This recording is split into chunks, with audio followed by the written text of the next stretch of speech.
Oh, hey there, guys.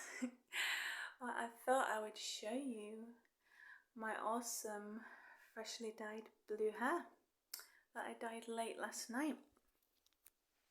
I first dyed it a couple of months ago in a really deep pink, and yeah, it in the past week or so started to fade out a little bit.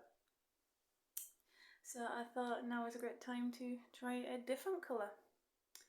I washed it, a few times before I dyed it, trying to get the last remaining remnants of the pink out, but it's really difficult to get out, all of it. So, I just decided to try and dye it over the pink to see if it'd work. And it actually did. It came out quite well. It looks quite good. With this dye, it's directions turquoise. It does actually, at the moment, in this lighting right now indoors at night time, it does kind of look almost like a navy or a denim blue, but it's actually a little bit lighter. The lighting here isn't great and this camera is quite terrible. It's actually making me look a bit yellowy. I'm not really actually like yellowy or anything. Don't worry, it's just not great lighting and not a great camera. So yeah, it does look a bit brighter blue than it seems, but it's really quite awesome anyway. It's really a lovely colour, and it's worked really well over the pink. You can maybe see a little bit of what the colour is a bit more like in the daytime because it's transferred onto my dressing gown, unfortunately. But it's absolutely fine, if you use Directions hair dye, you've never used it before, and you get it over your clothing, you can just use, well, if you're in the UK, a Vanish stain remover bar. It's a bit like a soap bar.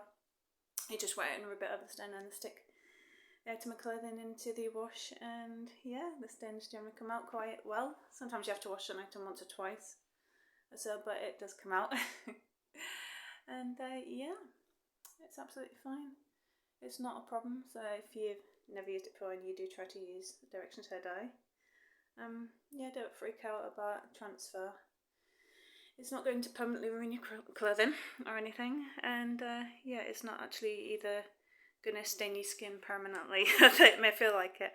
When I first used it for the first time last month, or was it? No, more like about 2 months ago, when I used the pink one. It's the first time I ever dyed my hair ever.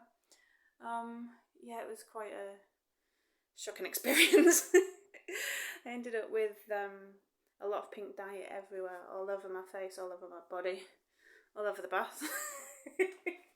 And it was such a colour that, a pinky red, that in the bath it looked like a massacre. Literally a couple of bath, it was horrifying looking, stomach churning. It took forever to get off. I spent about an hour or so in the bath trying to get it all off, but it does come off quite okay. You just use something like baking soda or, powder or whatever, bicarb, something like that. A bit of dish soap. I used a shampoo bar that I've got, shampoo and conditioner bar, and then a regular soap, and eventually after a bit of soaking and scrubbing it all came off my skin eventually. And a really great tip to get it off your skin. It's better if you put coconut oil on beforehand, ideally, or something like that, or moisturiser or something. But if you don't, if you don't have anything like that, or what have you, or you've run out and you want to dye your hair and you get it on your skin, just use makeup wipes. It will come off your skin, quite fairly easily. It's not too difficult to remove, so don't freak out about it. I was a little bit concerned, definitely, to say the least, the first time. I dyed my hair with a pink a little while ago, and I was absolutely covered my entire face, all my neck, all my chest, my arms, my body, covered with so much pink dye. I was like, oh my god, how do I go out looking like this? It's horrifying. But yeah, just using some baking soda or baking powder, that sort of thing, in the bath, some hot water, or in the shower, whatever. Some dish soap, something like a shampoo or shampoo bar, something like that. that sort of thing, dish up, stuff like that, it'll eventually come off. It might be a bit of a pain to get off, but it will come off. So don't freak out about it. So yeah, I'll try and film what it looks like in better, brighter lighting, because it's not the greatest lighting indoors right now.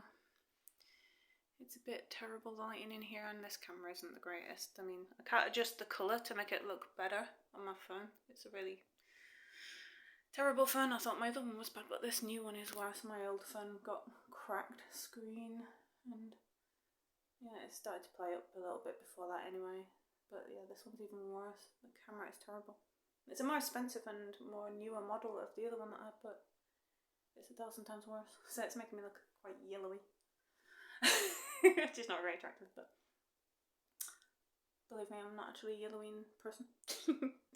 But yeah, you can kind of see a little bit now how the blue came out. And this is, like I said, over pink. It still had, I'd say, about 20-30% left of the pink that I had on before. It was a nightmare to try and wash it out, so I just put it on over the pink, hoping it would come out fine, and it has. It's gone quite alright. So you can actually, you know, put one dye over the other and have it come out quite okay. It's not too bad. So yeah, that's what it looks like right now. It does look different in different lightings, you know, go from different rooms to, you know, different lighting to indoor and outdoor. It does vary into how it looks. So yeah, on a night time it might look a bit like denim-y blue, navy blue. But in the daytime it looks a bit brighter, a bit like the stains on my dressing gown. Like this sort of shade almost. A bit brighter. So yeah, I'll try and catch a video, like I said, in better lighting sometime. I'll show you what it looks like in the daytime. But it's very dull in winter anyway, so yeah, this is how it looks right now. So yeah, I thought I'd just show you a short little video of what it looks like. And yeah, I'll catch you later, guys. Okay, bye.